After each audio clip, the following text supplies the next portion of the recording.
Talk. Knick to me. No mercy, just facts. Talk. Knick to me. New York, we back. Knicks since 84, talk Knick to me. I'm your host, Big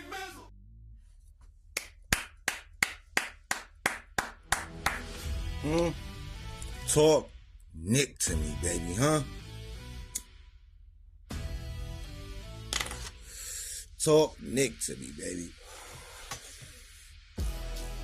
I am your host, Big Mizal, and this is the Talk Knick to Me podcast.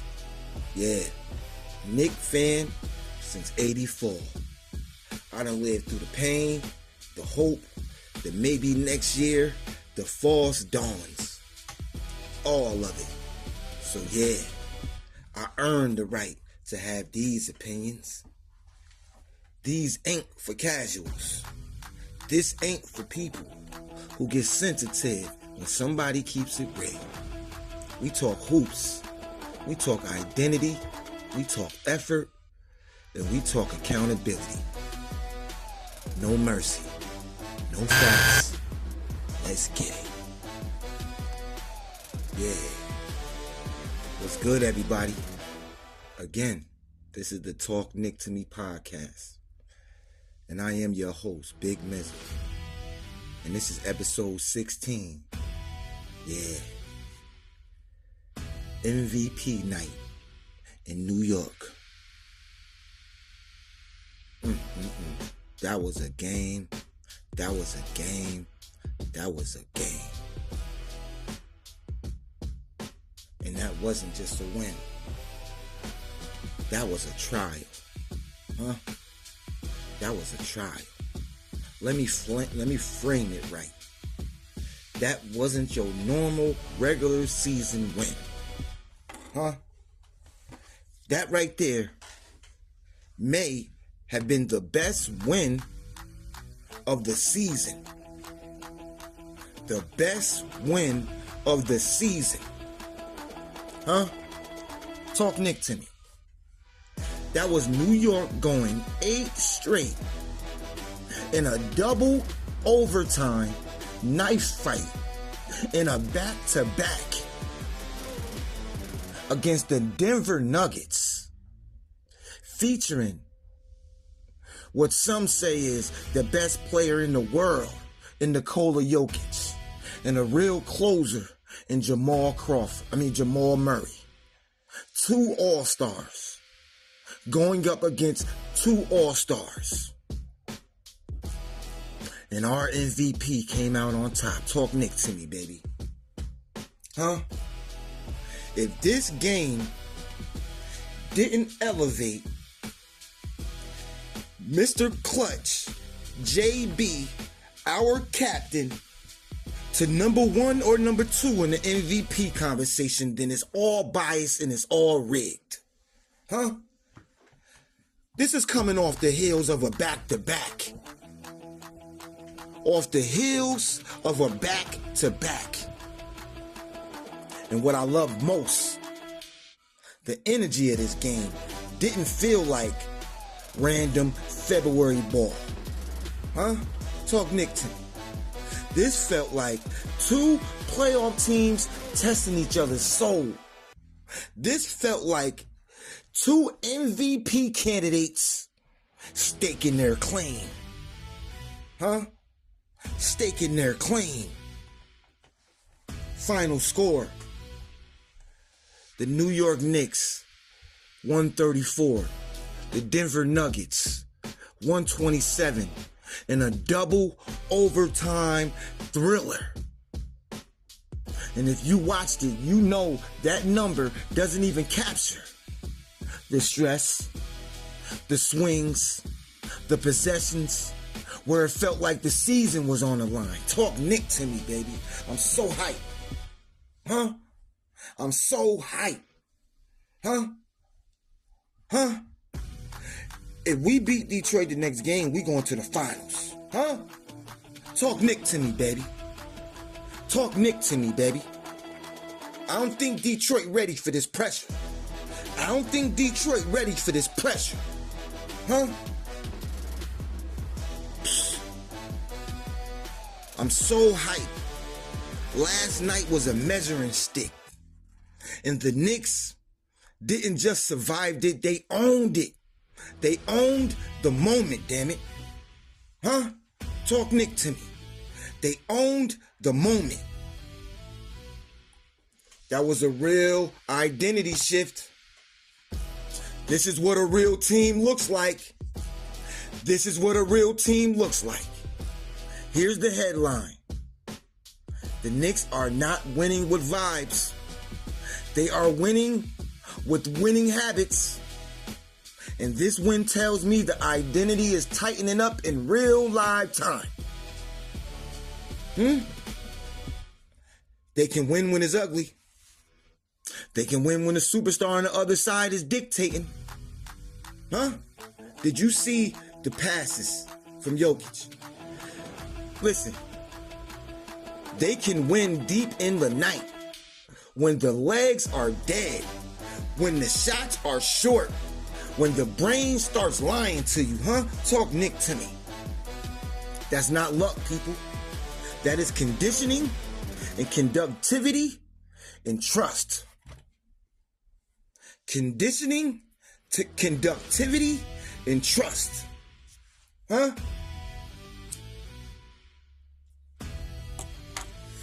Talk Knick to me, baby. This run is different. This run is different. The Knicks aren't fragile at all right now, at all. If we can tighten up Josh's ankle a little bit, we'll be formidable. Huh? When the Nuggets hit them with championship level poise, the Knicks responded with New York level stubbornness, baby. Talk Knick to me, huh? Timberland boots, yeah. Gore-Tex is strapped tight, huh? Talk Knick to me, baby, huh? New Yorkers used to walk to school in the blizzards. We walk to school in blizzards, huh? We seasoned, we weathered, huh? Talk Knick to me, baby. Talk Knick to me. That New York level stubbornness. This is the part fans need to understand. Championship teams don't look perfect, they look reliable. Huh? Championship teams don't look perfect, they look reliable. And last night was reliability, baby. Huh? I knew we was going to win that game. I just knew we was going to win the game. I don't know. It's something about this team that's a little different. It's something about this team that's a little different. High praise, and high effort players. That's what the win was built off. The win was built by workers. Huh? Now let's give out the real respects. Let's give out the real respects.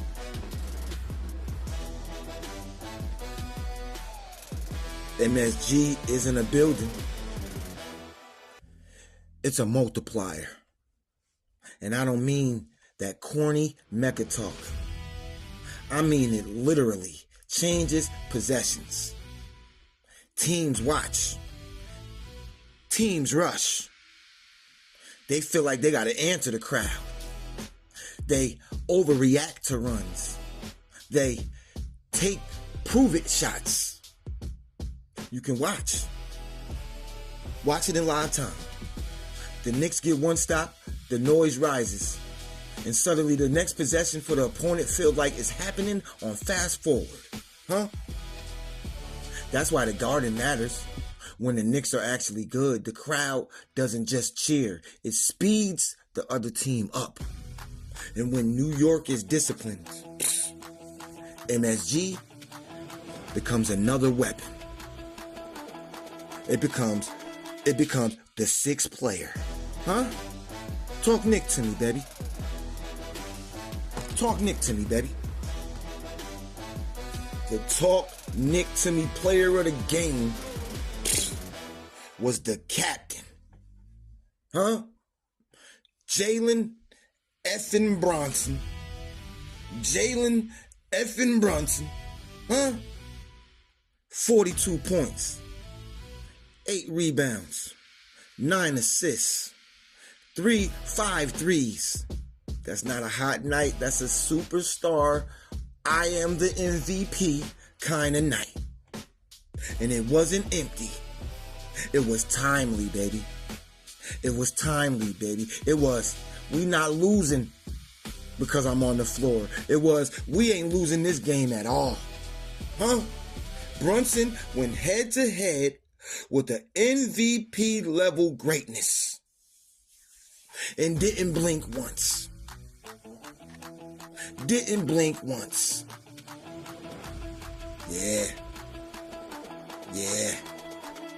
We on to something. We on to something.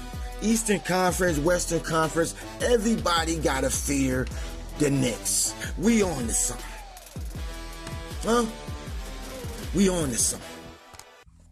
Because if you're going anywhere real, you need someone who can look at the other team's best player and say, cool story, but nah, not tonight.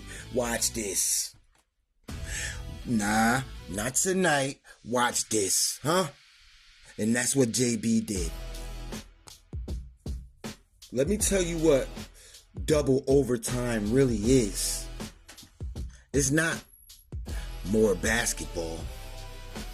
It's a conditioning test and a character test. Everybody in the NBA got talent. Every single player there was once the best player in their city, was once the best player in their state. Everybody in the NBA is good. But when you get to that extra time, the talent don't disappear. The lungs do. The legs get heavy. The jumpers get short. And that's when you see who's built on habits and who's built on vibes. Denver's a championship level composed team. So if you can outlast them in double overtime, you're not just winning the game, fam. You're not just winning the game. You're proving you can survive the kind of nights that will break other teams, Talk Knick to me. And that matters because playoff basketball is basically overtime energy for 2 straight months. It's basically overtime energy for 2 straight months. And if you can't breathe, you can't execute. Last night, the Knicks executed while they was tired on a back-to-back. That's a grown man damn win. Talk to me. That's a grown man damn win. My unsung dog of the night is Karl Anthony effing Towns, I've been critical of boy. I done made about 4 videos of boy. I've been real critical. But I must apologize. I think Vince Carter has a lot to do with this. I think Vince Carter getting in Cat's ear. I don't know if y'all seen that, but Vince Carter had a one-on-one with Cat, and ever since then, boy been playing like a dog. Boy been playing like a dog on both ends of the court. Something changed about him. 24 points, 12 rebounds, and I'm telling you, the box score doesn't show you what he did for the spacing and the rebound toughness in the long game. Yeah.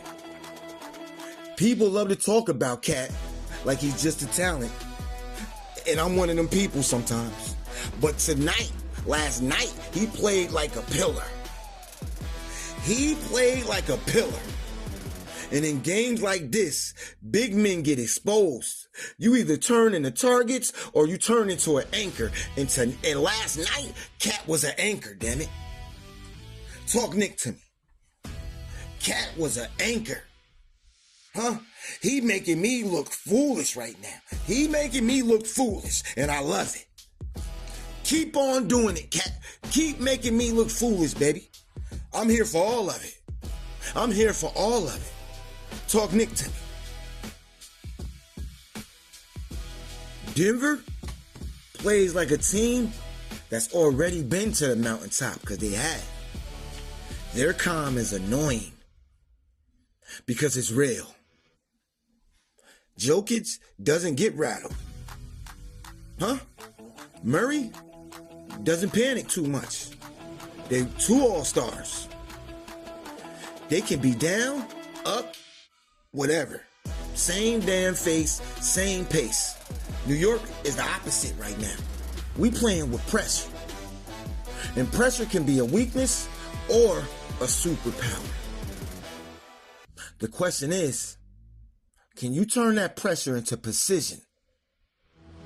Last night, in the moments where Denver tried to slow the game into a championship math type of game, the Knicks answered with New York effort. And they kept the fight in the game. Huh? That's why this win matters, man. This may have been the best win of the season. This win is going to have opposing coaches shifting the game plan a little bit. It wasn't just points.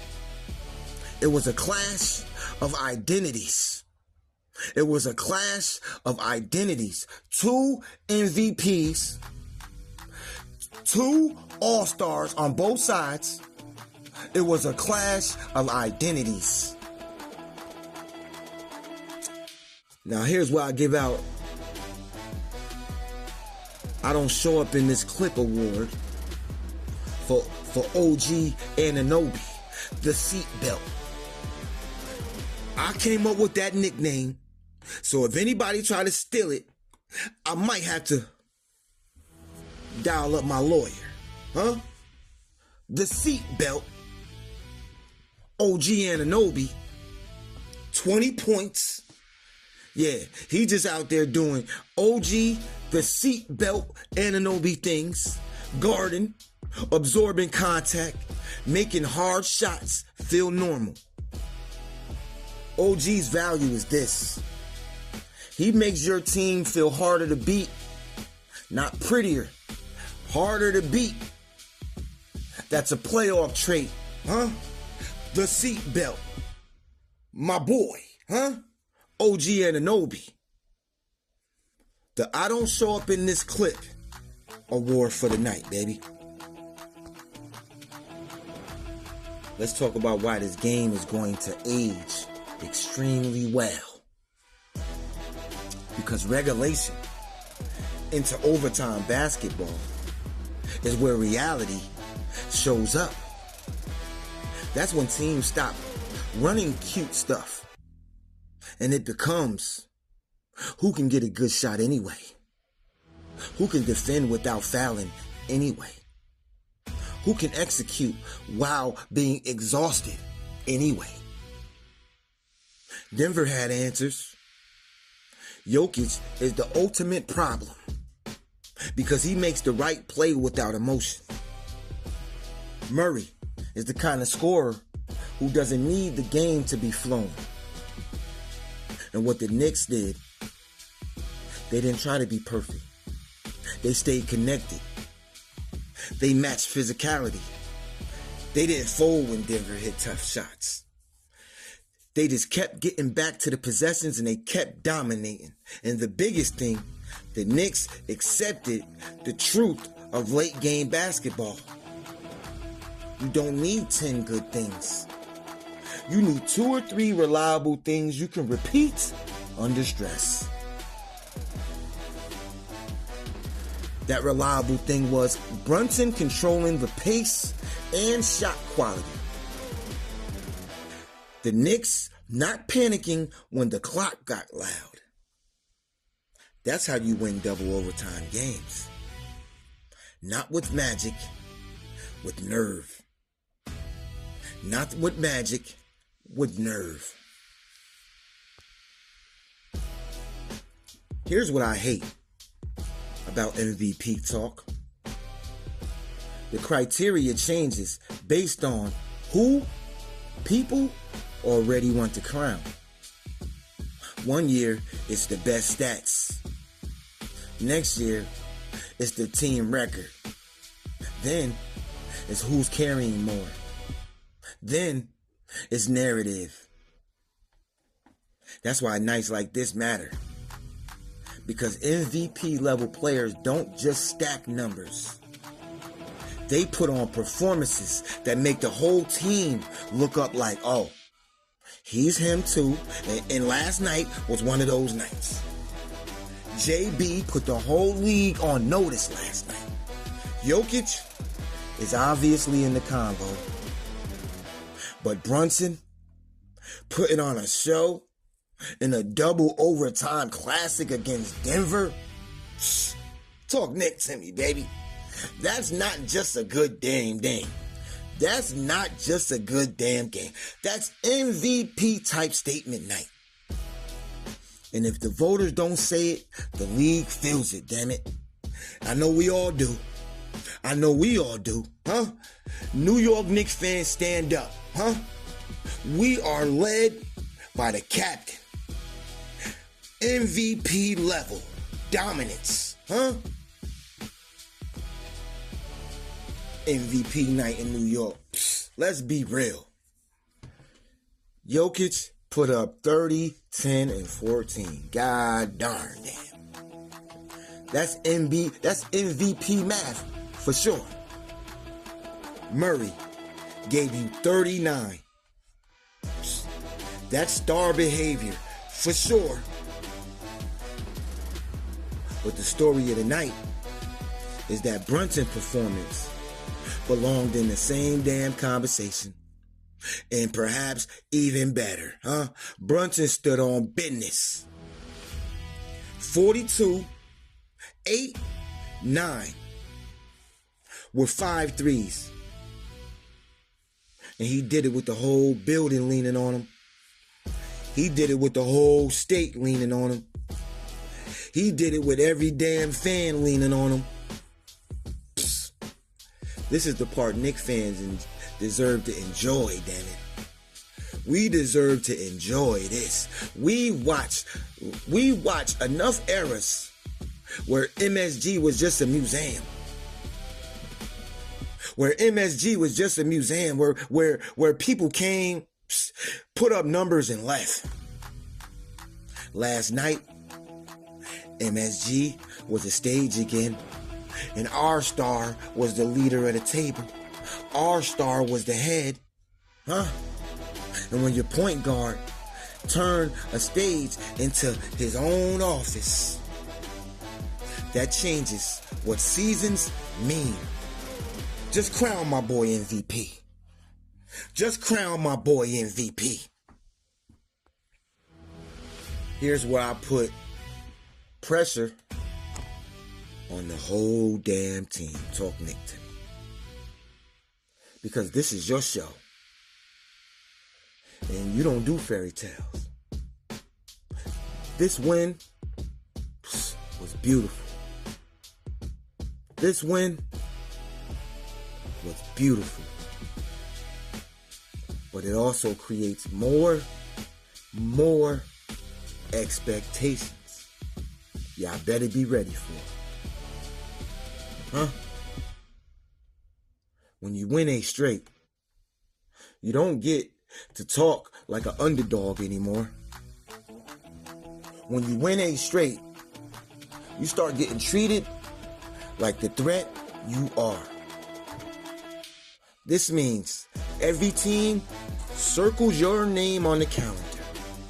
This means every young player gets tested. This means every rotation weakness will get hunted down.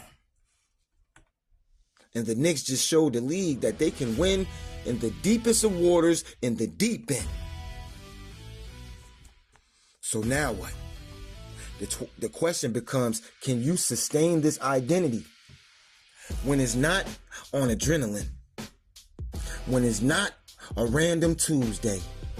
When shots are not falling? When the referees, which are 90% of the time, are trash? When the other team is desperate? That's what great teams do. They don't rent who they are. They own it. They don't rent who they are. They own it. They don't rent who they are. They own it, damn it. Huh? Talk Knick to me. Now I'm gonna say something Knick fans don't always like. Once you win like this, man, you don't get to act surprised anymore. Huh? You don't get to act surprised anymore, man. We came to the party dressed immaculate. Huh? Don't be surprised at how immaculately dressed we are anymore. Huh? We dressed to impress, baby. The standard changed. Just last night, the standard changed again. You can't celebrate effort like it's charity. You gotta demand execution again and again. 8 straight. When you beat a team like Denver in a double overtime classic, the league stops looking at you like a fun story and they start looking at you like a damn problem. Huh? Talk Knick to me, baby. And being a problem comes a responsibility. It comes a responsibility with that. Take care of business against the lesser teams. No damn lazy starts. No emotional drop-offs. Cat, I need you focused, baby. The Knicks earned a new level of respect last night. The Knicks earned a new level of respect last night. Now, they gotta earn the right to keep it, damn it. When you earn what they earned last night, you gotta earn the right to keep it. You gotta earn the right to keep it.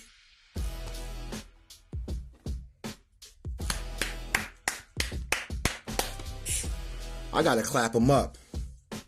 This is what it looks like when New York is real.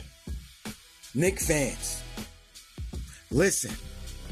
Talk Knick to me, baby. That win wasn't about one highlight. That win was about proof. That win was about proof. Proof that when the moment gets heavy, the Knicks can still lift, baby. Huh? The lifts got that proper squat form, huh? 8 straight. Double overtime. Back to back against Denver. Huh? Talk Knick to me. 8 straight. Double overtime victory against Denver. Off a back-to-back. And the reason it matters is because this is the kind of win, man, that changes the way a team walks into the next game. If we beat Detroit, oh my God. I ain't celebrating. And I'm not begging for respect. Walking in, they're going to be walking into the next game like, yeah, we that. We that. And they damn sure better. And in that game, they better earn the right to keep saying that we that. Talk Knick to me, baby. Talk Knick to me. If you're watching this run and you don't feel like something waking up in the city, if you're watching this run and you don't feel like something waking up in the state, if you're watching this run and you don't feel like something is waking up in this team, you ain't a real Knick fan. Because when New York is good, when New York Knicks are good, it's not cute. It's violent confidence, baby. And that's what we saw last night. Yeah. So in closing, crown my boy the MVP. This is the Talk Knick to Me podcast. And I want you to say it with your chest. This is episode 16. Yeah. MVP night in New York. And I am your host, Big Mizal. We might be on to something. I'm going to talk to y'all in the next episode. Mizal.